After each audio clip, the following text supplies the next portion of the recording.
नमस्कार, मैं हूं अर्चना यादव और अभी हम लोग हैं अतरौलिया विधानसभा क्षेत्र में। यहाँ पर संगीता आजाद जी को मिला है टिकट और क्या चुनाव की जो किसी तरफ यहाँ का जनता का रुझान है, देखते हैं, इनसे बातचीत करेंगे। और हमारे साथ में सर हैं जो टीचर हैं, पेशे से आप टीचर हैं। क्या नाम हुआ आपका? संजय यादव। कहाँ पे टीचर हैं आप? यहीं पास का एक विद्यालय है। अच्छा, तो आप एक टीचर हैं और जाहिर सी बात है आप तरीके की बातें करेंगे। कुछ मुद्दे ऐसे होते हैं कि जिसमें लोग भावनाओं में बह जाते हैं। हम उम्मीद करेंगे आप भावनाओं में ना बहकर देश के हित की बात करेंगे।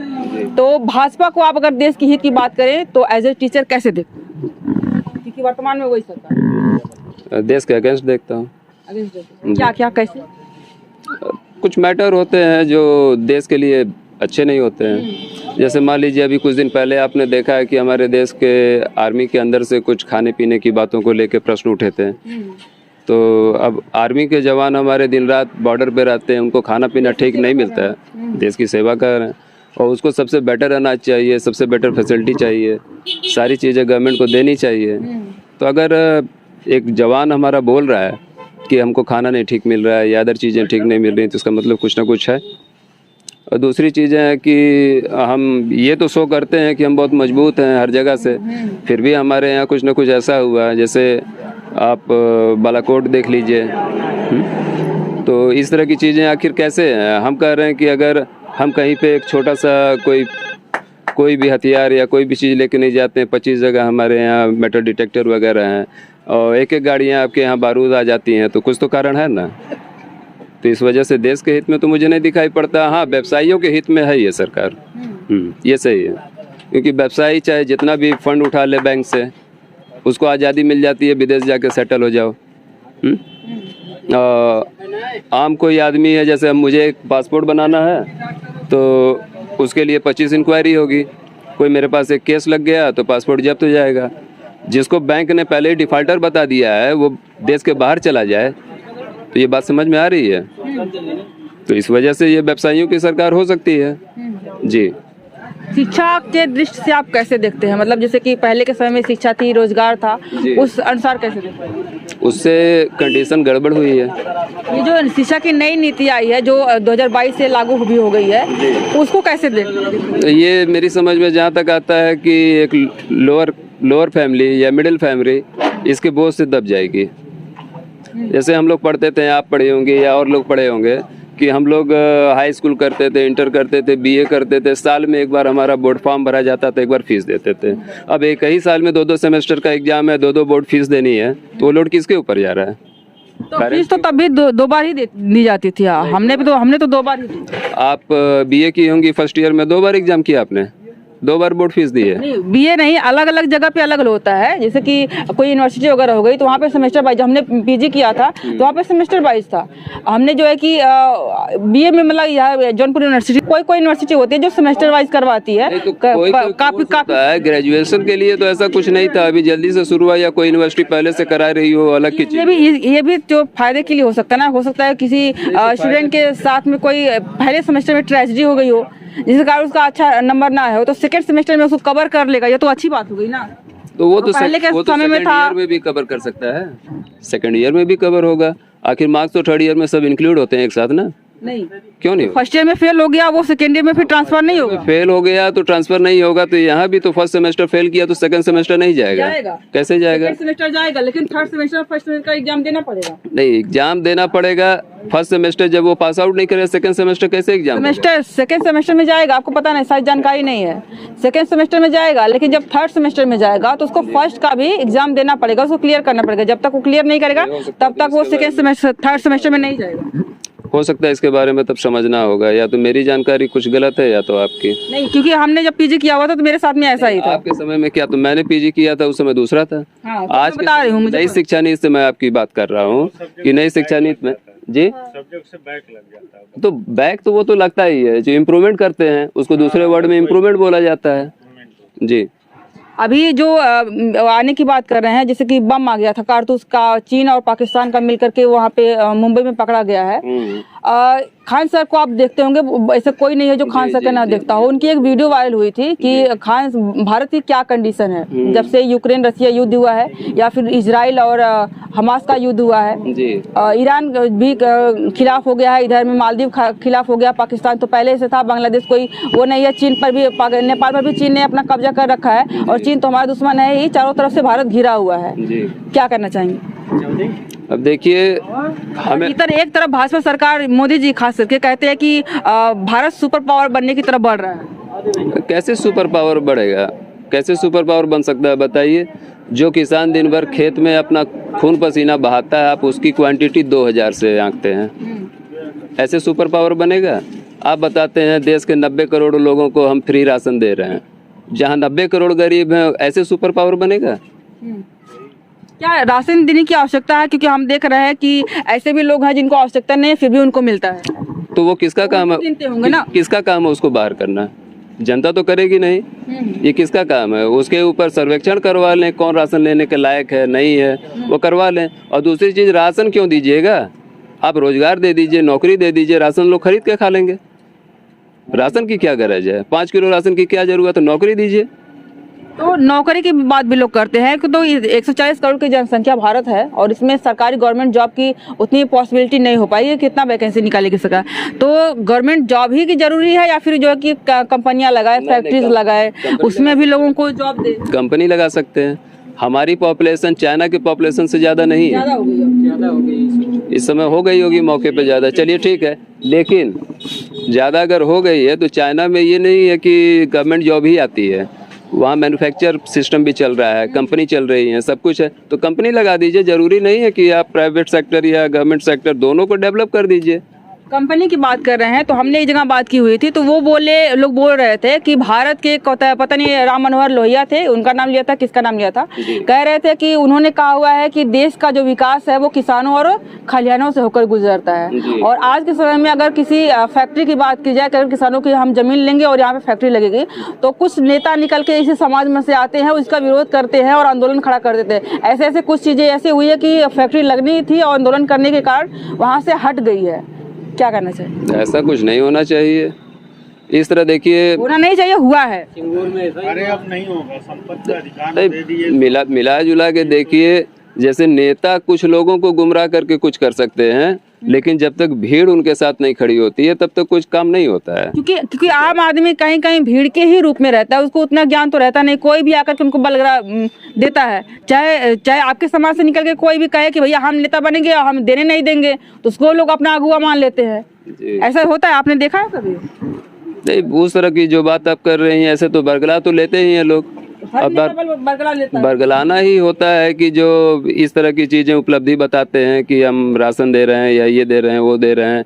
अभी दुनिया भर की, अब बताइए, समथिंग 10 साल में हमने उस कर्ज को भी देख लिया मिला जुला के, जो कर्ज आज के 60 साल में नहीं हुआ था उसका 4 गुना पहुंच गया। तो जो 60 साल में चीजें विकास नहीं हुआ था, वो कहते हैं मोदी जी कि हमने 10 साल में कर दिया है, इंफ्रास्ट्रक्चर अच्छा बना दिया है, रोड बना दिया अच्छा, एयरलाइंस बना दी, एम्स अंक पीछे से कोई भी जाए पीछे से बना दिया है।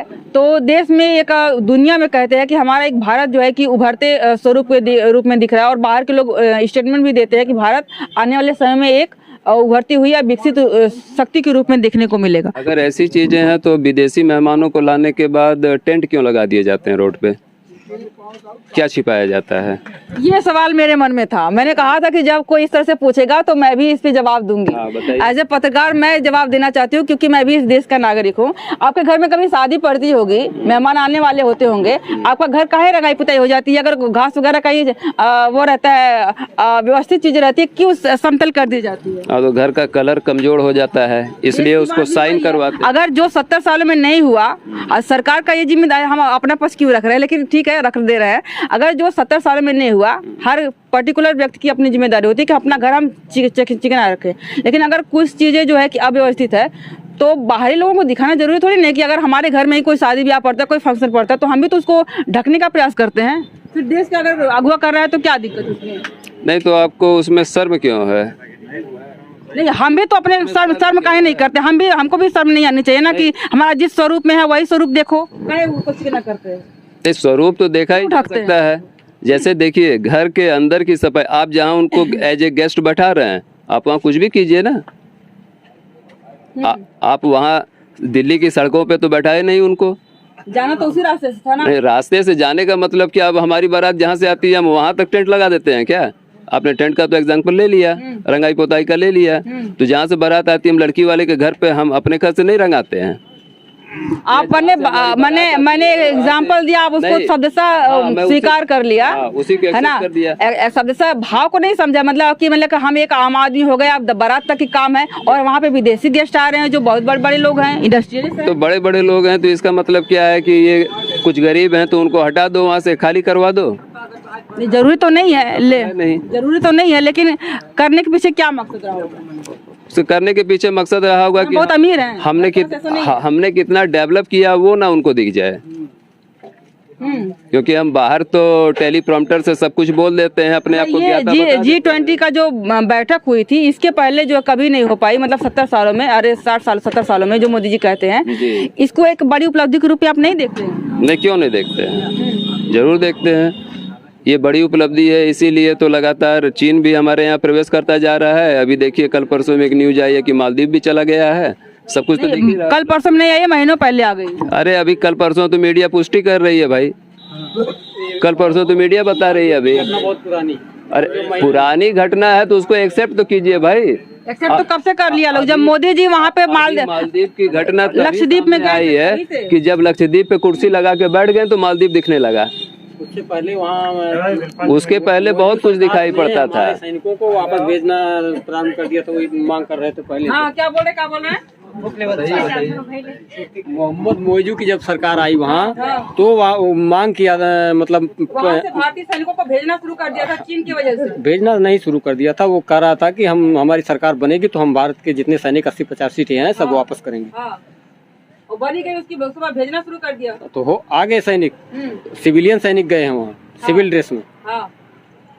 और जो है कि मोदी जी जा करके लक्षद्वीप में जा बैठे हैं, और यहाँ से बहुत ज्यादा टूरिस्ट वहाँ पे जाते थे, मालदीव में खास करके भारत की जनसंख्या सबसे ज्यादा जाने वालों में से थी। और लक्षद्वीप में जाने के बाद उसका जो असर पड़ा है उसको कैसे देखते हैं? ये बहुत अच्छा हो रहा है, लक्षद्वीप अगर डेवलप हो जाए तो ये बहुत अच्छी बात है। इसे और जगह जाने से अच्छा है कि अपने जगह जाए, अपने देश में अपना पैसा रहे, अच्छी बात है।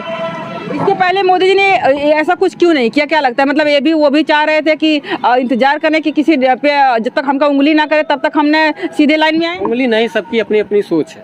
क्योंकि अगर वो मोइजू नहीं आए होते तो जाहिर सी बात है कि वहाँ के भारतीयों के साथ ऐसा कुछ नहीं हुआ होता है, तो कंटिन्यू चला होता वो।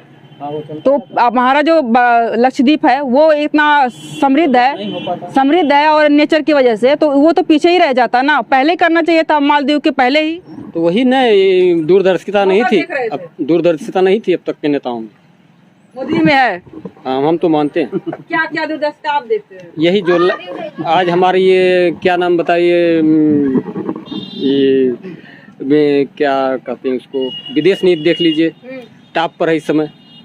क्या टॉप पे देखते हैं? विदेश नीति क्या क्या उसमें खास आपको लगती है? बहुत अच्छी चीजें हैं। ये अभी देखिए 8 आदमी हमारे कतर से जो नेवी के अफसर थे उनको फांसी दे दी गई थी। हाँ। हमारी ये सही कारण है। इसको कैसे देखते हैं आप? पहले उसको तो ये किस नीति के तहत उनको लाया गया है, इनसे पूछ लीजिए जरा। ये बोले किस नीति के तहत उनको लाया गया? विदेश नीति के तहत लाया गया, और क्या।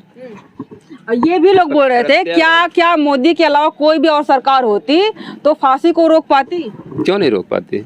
मोदी जी ने रोका है। अगर आपके पहले के संबंध उस देश से अच्छे हैं या पहले की सरकारों ने कोई प्रत्यार्पण संधि या किसी प्रकार की संधि की रखी है तो आप जरूर रोक पाएंगे, आपको वो पावर होती है। संबंध अच्छे बनाए जाते हैं, जैसे भाई साहब कह रहे हैं, तो संबंध आज के वहाँ अच्छे नहीं बनाए गए हैं जिसकी वजह से वो 8 भारतीय आ गए हैं।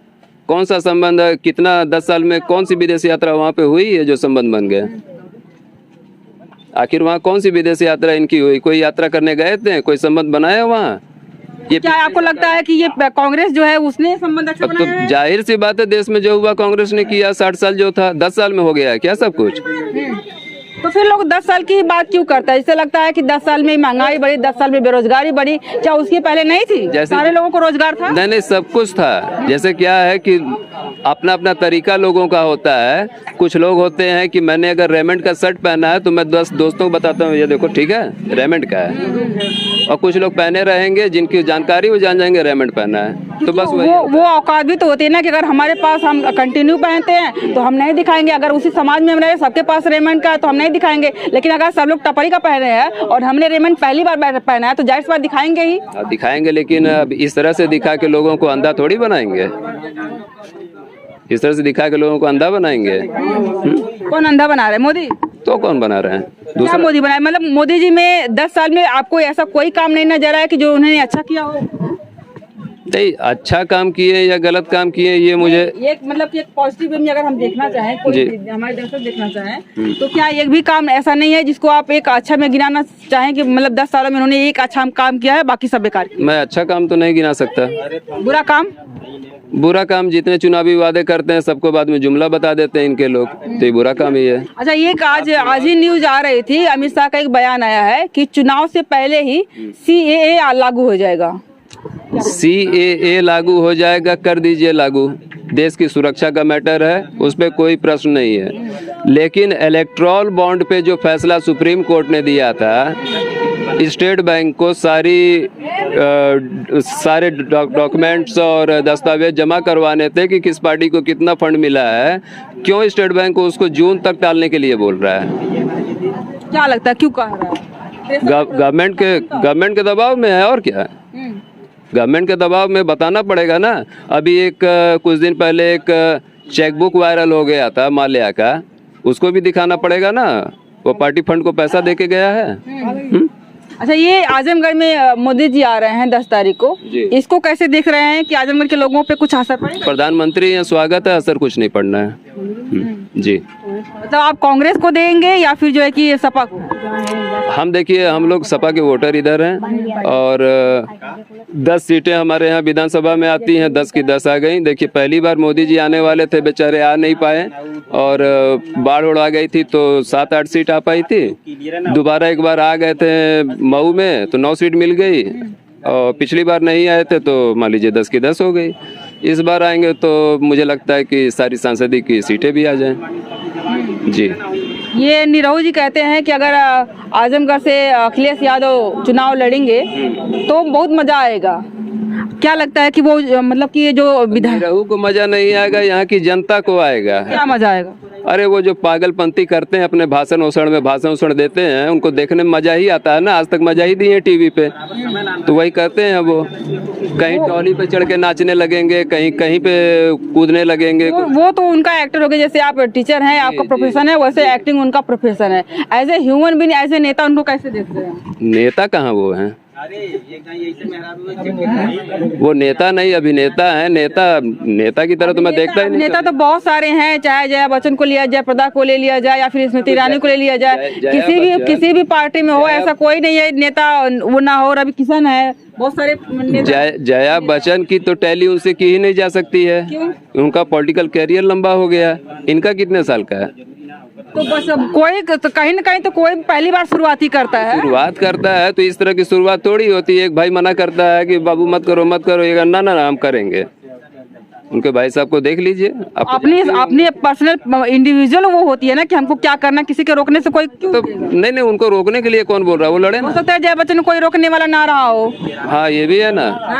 अमित जी आजकल दूसरे शब्दों में बोलते हैं, वो दूसरे शब्दों में बोलती हैं। हाँ, तो ये यहाँ पे भी दिखता है, एक ही परिवार में 2 तरफ के लोग दिखते हैं। जी, नहीं, पड़ोसी हैं, लड़े कोई बात नहीं है। उनको तो मजा आएगा ही। हम लोगों को भी इस बार मजा का ही इंतजार। अखिलेश यादव की बात करें तो एक जगह हम लोग बात करने गए थे तो बोल रहे थे कि निरहुआ आकर के यादवों का वोट काटने के लिए आया है, लेकिन इसका कोई फर्क नहीं पड़ेगा। क्या करना चाहते हैं? उनके आने से कोई फर्क नहीं पड़ने वाला अखिलेश जी को। अखिलेश यादव एक पीडीए वर्ग लेके आए हैं कि पिछड़ा, दलित और अल्पसंख्यक को हमको चुनाव देगा, वोट देगा। क्या लगता है आपको कि दलित जो है वो मायावती और चंद्रशेखर आजाद रावण को छोड़ करके अखिलेश को देंगे? क्यों नहीं दे सकते हैं? अगर बहन जी उनका प्रतिनिधित्व बढ़िया से कर रही हैं तो उनके साथ रहेंगे। अगर उनको लगता है अगर अखिलेश यादव और मायावती जी का गठबंधन हो जाता है तो हो सकता है कि वो दें, लेकिन अगर मायावती संभावना है कि भाजपा की तरफ भी चली जाए? हाँ, क्यों नहीं जा सकती है? तो फिर लोग कैसा देगा? फिर इनका नारा तो बेकार हो गया। तो इनका नारा बेकार हो गया। ये पीडीए अपने साइड से नारा लगा रहे हैं, मायावती जी को साथ लेके तो लगा नहीं रहे हैं। इनको लगता है, मैंने पूरा यकीन है कि हम उनको अपने तरफ मिला लेंगे। देखिए किसी मोदी जी लोग गरीबों को अनाज दे रहे हैं 5 किलो, तो मोदी जी को देंगे कि इनको देंगे? तो बस वही तो उनका समझाने का काम है, वो समझाएंगे। 5 किलो अनाज से किसी का काम चलना है या नौकरी चाकरी से चलना है? गरीब को 5 किलो अनाज दे रहे हैं, कल को उसके बेटे या बेटी की शादी करनी पड़े तो कैसे करेगा वो 5 किलो अनाज लेके? उसको तो रोजगार चाहिए या नौकरी चाहिए, तब ना शादी ब्याह होगा। रोजगार की बात कर रहे हैं तो देखिए ये भी इन्होंने एक रोजगार ही खोल रखा है। अब इनसे बात करेंगे, इनके मंथली कमाई कितनी हो जाती है, कितनी लागत होती है। तो इस तरह के रोजगारों को आम आदमी क्यों नहीं प्रमोट करता कि मतलब हमें ऐसा कुछ करें और लोगों के साथ साथ इंटरटेनमेंट भी हो, हमारा टाइम पास भी हो और एक कमाई का जरिया भी बने। देखिए बेरोजगारी रहना मतलब इधर घूमना पसंद करते हैं, लेकिन इस तरह का छोटा मोटा काम नहीं करना चाहिए। नहीं, हर प्रकार का रोजगार देखिए हर आदमी नहीं कर सकता है। क्यों? अब हम कमाने से मतलब है ना, कोई भी हम करें काम? नहीं, हम अपने बच्चे को इलाहाबाद भेज के पढ़ाएंगे और उसको चाय की दुकान खुलवा दें? आपको पता नहीं है MBA चाय वाला फेमस हो गया, यूट्यूबर है, पूरा लोगों को फ्रेंचाइजी वो हो गया। पूरी है MBA पानी पूरी है, वो जो है कि ठेला लगा करके लोगों को इंटरटेन कर रही है, यूट्यूब चलाती है और कमाती है, लाखों में कमाती है। वो कर रहे हैं, लेकिन इस तरह से ये शिक्षा का अगर हमारा युवा यूनिवर्सिटी में पढ़ करके और इस तरह का काम कर रहा है तो उसको नए तरीके से करेंगे। अगर हम गाँव के हैं और हम गरीब परिवार के हैं तो एक अलग लेवल करेंगे, जहाँ पे भाई ने एक ठेला लगा रखा है, 2-4 लोग आए, हमने काम कर दिया। लेकिन अगर कोई MBA कर करके कोई यूनिवर्सिटी पढ़ के करेगा तो उसी लेवल से एक बिजनेस पर्पस से काम करेगा ना, तो अच्छी बात हुई ना। ये तो देश के लिए शर्म का विषय भी हो सकता है कि हम अपने पढ़े लिखे नौजवान को पहचान नहीं पा रहे हैं। अगर कमाई इसमें ज्यादा अच्छी हो रही है, मतलब पहचानने की क्या क्वालिटी हो गई? मतलब अगर सरकारी नौकरी मतलब वही एक रोजगार होता है? नहीं, सरकारी नौकरी ही नहीं, प्राइवेट सेक्टरों में बहुत पैसा मिलता है। प्राइवेट सेक्टर में बहुत पैसा है। क्या हमारे यहाँ के जो लोग अमेरिका जाते हैं वो सरकारी नौकरी करते हैं? वहाँ के लोग हमारे लोगों को पहचान लेते हैं, कितने पढ़े लिखे हैं, कैसे। ये प्राइवेट सेक्टर की बात कर रहे हैं तो यहाँ पे भी तो लोग कहते हैं कि प्राइवेट सेक्टर में बहुत ज्यादा काम करवाती है, अपना खुद का काम नहीं रहता है, वो बहुत मेहनत करवाती है। कितने सारे ऐसे भी सर्वे आते हैं कि जो प्राइवेट सेक्टर में काम करते हैं, इंजीनियर्स हो गए, कोई भी एम्प्लॉय हो गया जो वो करता है, सॉफ्टवेयर करता है, वो काफी डिप्रेशन में रहते हैं कि हमको जो है कि वो फ्रीडम नहीं मिल पा रहा है जो हमें चाहिए वास्तव में लाइफ से। उसको मॉनिटर करने का काम किसका है? सरकार का। कैसे? अब सरकार के अंतर्गत सारी फर्म काम करती हैं, सबकी देखरेख करने का सरकार का काम है। सरकार हमारे देश से बाहर देश में गए हुए लोगों को देख लेती है, देश के अंदर कंपनियों के अंदर काम कर रहे हैं उनको भी तो देखना चाहिए ना। ये तो सरकार का ही काम है। अब कोई भी कंपनी है बगैर सरकार से रजिस्ट्रेशन लिए, मान्यता लिए काम करती है। तो एक पर्टिकुलर आप कह रहे हैं कि नियम बनाना चाहिए लोगों के स्वास्थ्य को लेकर के और जो है कि काम के घंटे को लेकर। जी, वर्किंग टाइम फिक्स होना चाहिए। वो तो कहीं ना कहीं तो होगा ही। हेल्थ इंश्योर्ड होना चाहिए उनका। ये सारी चीजें अब देखने का काम है। अगर वो कंपनियां, वो संस्थाएं नहीं देख रही हैं तो फिर सरकार देखे उसको, कुछ बीच में आए। ये काफी गहरी बातें हो गई। और भी कुछ कहना चाहेंगे आप जो आपके मन में हो और जो सवाल हम ना पूछ पाए? पूछ ले। वीडियो काफी लंबी हो जाएगी। तो ये बातें कुछ हमने करी है, आपको इस पे क्या कहना है? सार तत्व में ये है कि आप बताएं सार तत्व क्या है, क्योंकि बहुत लंबा कंक्लूजन हो जाएगा तो वीडियो बहुत ज्यादा और लंबी हो जाएगी। सार तत्व आप लोग कमेंट करके जरूर बताइएगा। आज के लिए बस इतना ही, बहुत बहुत धन्यवाद।